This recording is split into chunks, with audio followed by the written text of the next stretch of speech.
Welcome back everyone to the weekly mailbox. You know the drill by now. This is your weekly chance to ask me questions about anything you would like, whether that be motorsports, Formula 1, Formula E, anything in between. And as always, if you want your question for next week's episode, feel free to throw that in the comment section down below. Twitter, Instagram, all that good stuff. For the record, that intro has taken me way too long to record today.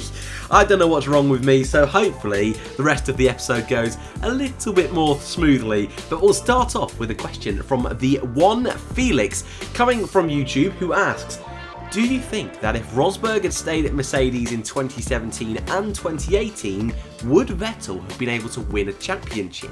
Ferrari often had the edge, and Rosberg would have pressured Hamilton way more, especially in 2018. Thank you for your question, Felix.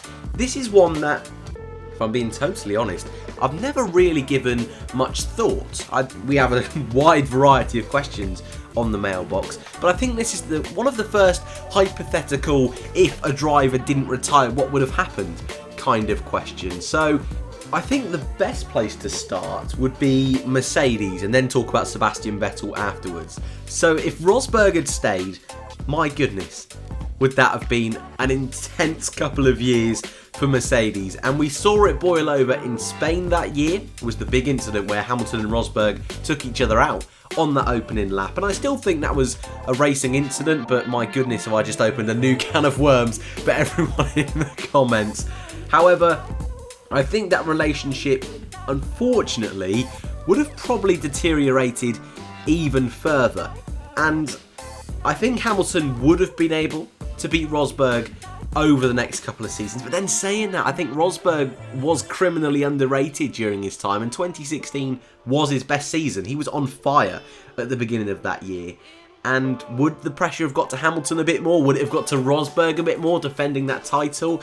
I don't really know. Or would have Rosberg, with the mentality he had of winning the title, would he have been a little bit more chillaxed about it? And would that have made him ultimately a better driver as well? So many questions there that I could spend so long talking about. But Mercedes, I certainly think it wouldn't have been as harmonious than how it ended up in 2017, with Hamilton being the clear number one, Bottas winning a couple of Grand Prix that year. Was it 3 he won in 2017? Russia early on, Austria, and then Abu Dhabi. I think that was the 3 he won in 2017. Apologies if I'm missing out another one.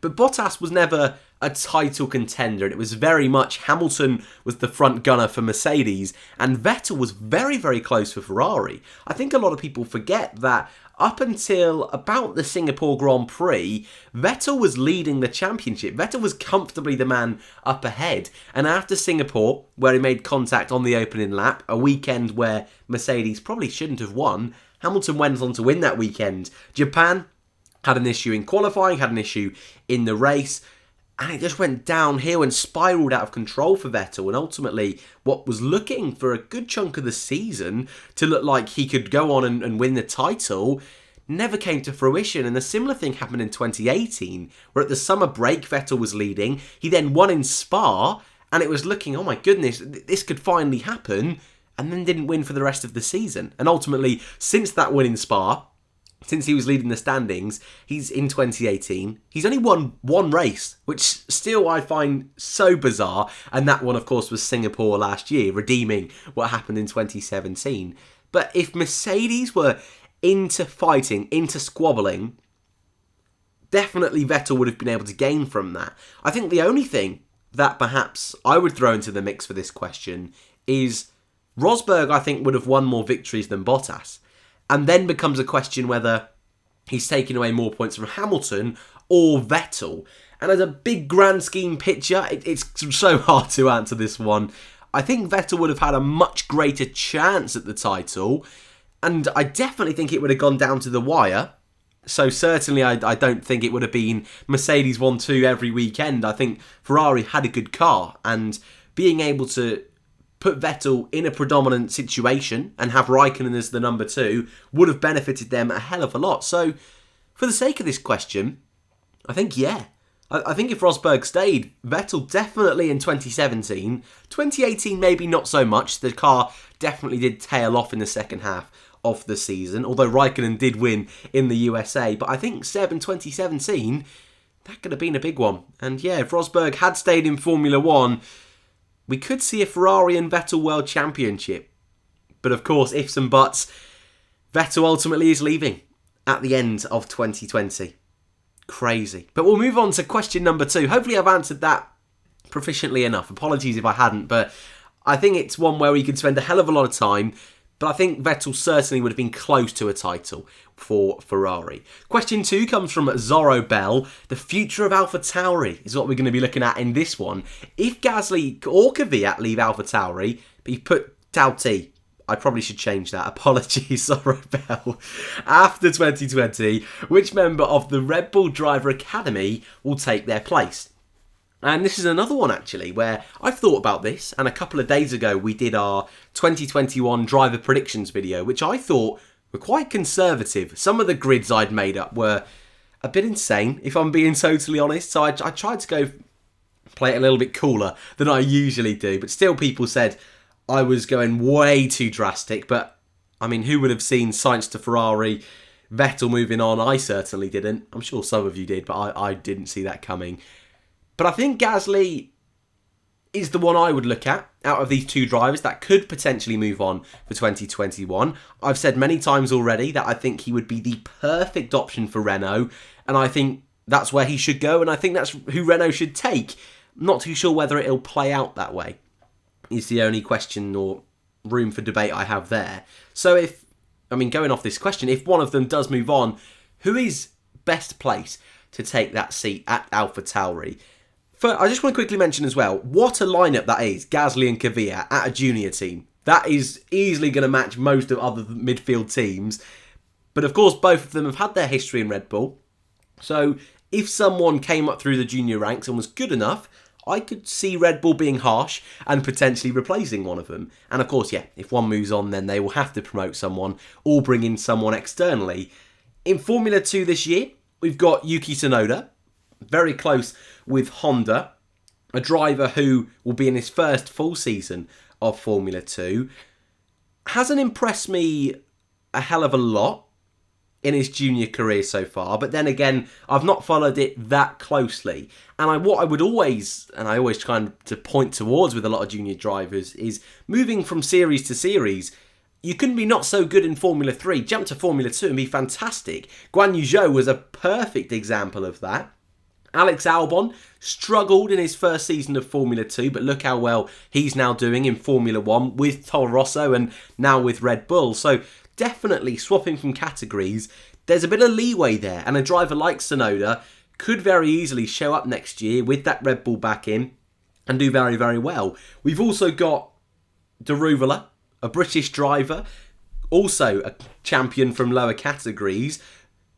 I haven't seen enough of him either realistically, but I think of the two, Tsunoda and Daruvala, I think Daruvala would be the one to potentially push for a potential title. Would be a bit of an outside shot, but he's certainly a driver with a lot of experience in lower categories, and someone that I think, if the stars align, a little bit like Guan Yu Zhou, a little bit even potentially like a Nick de Vries, a Latifi kind of character, if he can just get in a stable car, get some solid results and be consistent, I potentially could see him. But the one I always say, and he won't be in Formula 2, he's in Japanese Super Formula, is Jüri Vips, an Estonian driver who I've always enjoyed watching, was with Robert Schwartzman, Marcus Armstrong, Mick Schumacher, fighting for victories in Formula 3 over the last couple of years. And I was surprised he wasn't in Formula 2 last year, but Red Bull decided to keep him in Formula 3, and they've moved into Super Formula, which is what they do with quite a lot of their young drivers, which I'm not too sure I would personally do that as a manager, but they obviously find it as a hell of a lot of value moving over there, and you could argue it's a much more competitive series. They did it with Gasly, they did it with Dan Ticktum. Ticktum obviously was kicked out eventually after not performing well enough and his attitude, but Jüri Vips is a driver, I think if he can knuckle down, get used to that car, which is difficult, but if he can get used to it and score some victories, doesn't even need to win the championship, but be consistently near the front, I think he's definitely next in line. So that is my answer for question 2. I'm trying to think if I've missed anyone else out, but I don't think I have. They're definitely the 3 front runners. Jüri Vips, Jehan Daruvala, and Yuki Tsunoda. Question number 3, a real unique one. And Arjun, who asks this question, goodness me, my friends, we may have to do a completely separate video on this one, but we'll just do a quick 5 or so minute answer for now here on this week's mailbox. Which, in your opinion, is the best Formula E seat for Sebastian Vettel? This is something I hadn't even considered, which I'm disappointed in myself for not considering, because it's one of the things I understand a lot of people are not a fan of Formula E, and I get that. I always say give it a try, but people give it a try and they don't like it. Totally fine.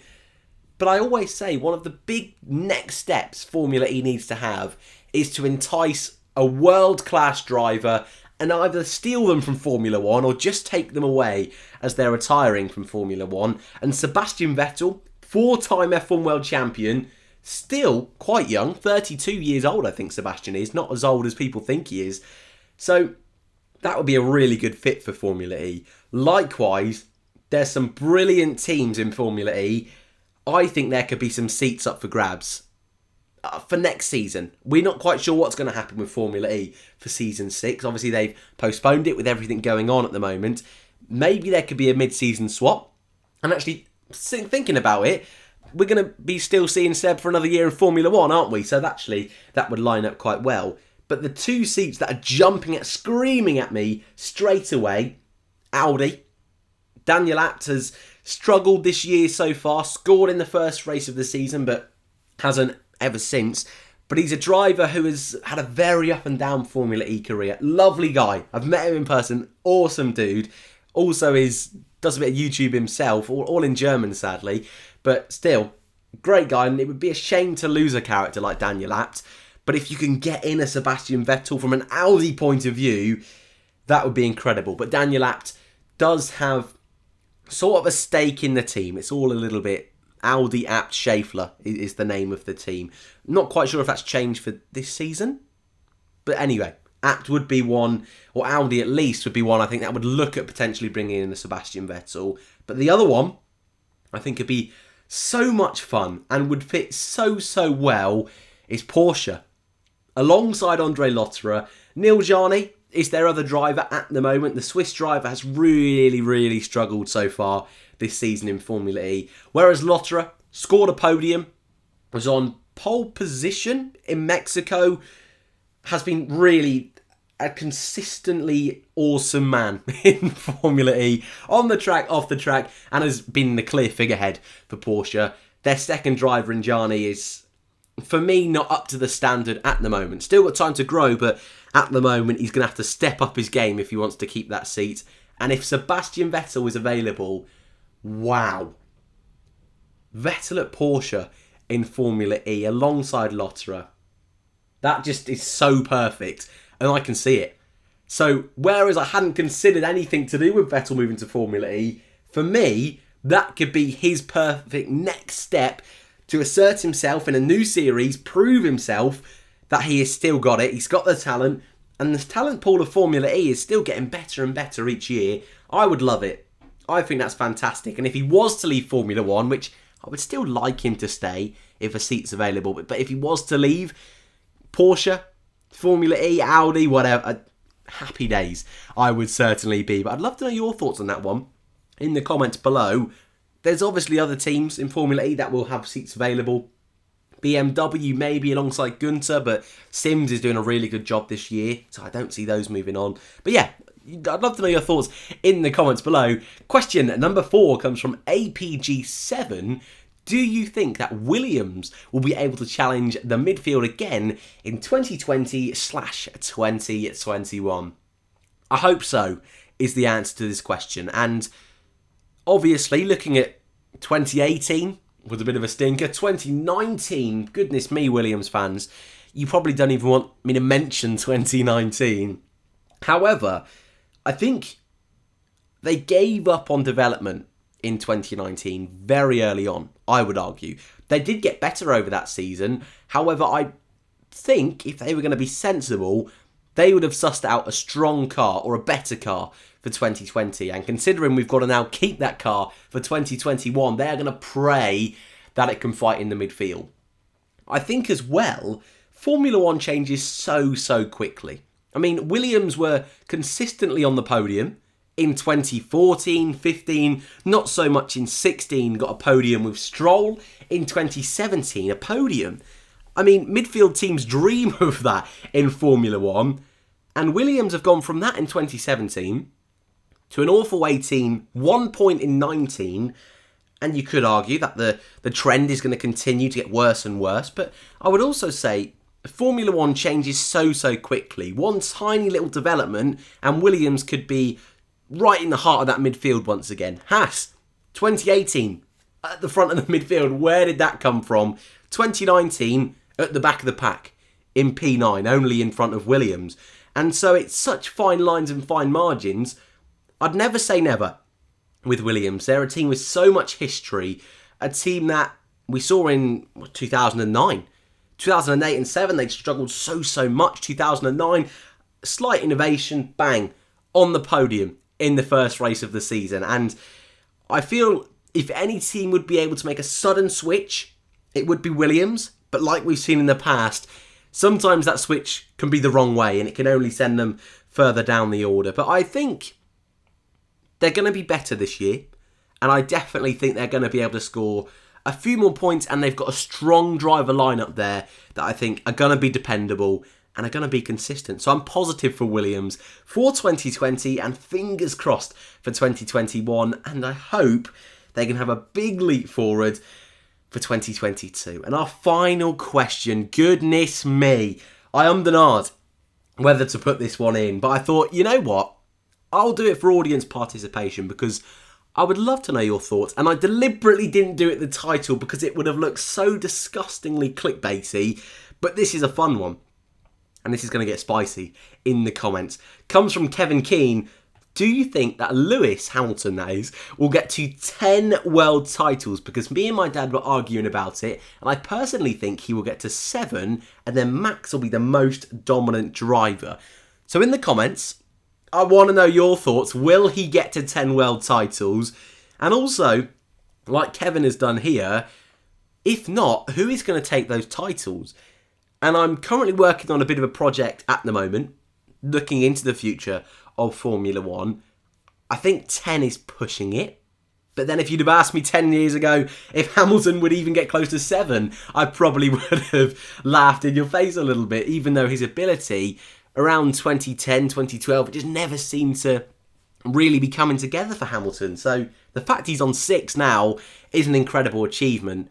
I think he will probably get 7 in 2020 and in turn probably get 8 in 2021. It's just that big regulation change is going to be a killer for Hamilton in terms of this Mercedes dominance. You would hope anyway. And I think even from a Mercedes point of view and Hamilton, they say quite often, whether they believe this or not, but I think they would enjoy a challenge a little bit more than they've had over the last couple of years. And I think the 3 I'm going to really think are going to be challenging Hamilton for that title. And this is what I really want to know from you guys. I would say Max Verstappen, Charles Leclerc and George Russell. Because I think Russell will be in a Mercedes by the time we get to 2022. But then where are McLaren going to be? Where are Renault going to be? And my goodness, I forgot about Romain Grosjean. Do I think he'll get to 10? Unlikely, but it's not impossible. And I do think for the rest of the decade, when Hamilton moves on, I very much expect Verstappen and Leclerc and Russell to be the 3 to take the crown, if you will. But I'd love to know your thoughts in the comment section down below. It's the whole point of the audience participation. Sorry about that. But that is it for the weekly mailbox. Hopefully you have enjoyed. If you've got a question for next week's episode, you know the drill. Comment section down below, Instagram, Twitter, all that good stuff. Thank you all very much for watching. My goodness me, what is happening today? Subscribe if you're new. If you're new and you've made it this far, goodness me, feel free to subscribe. Thank you all for watching, and I hope to see you all in the next one.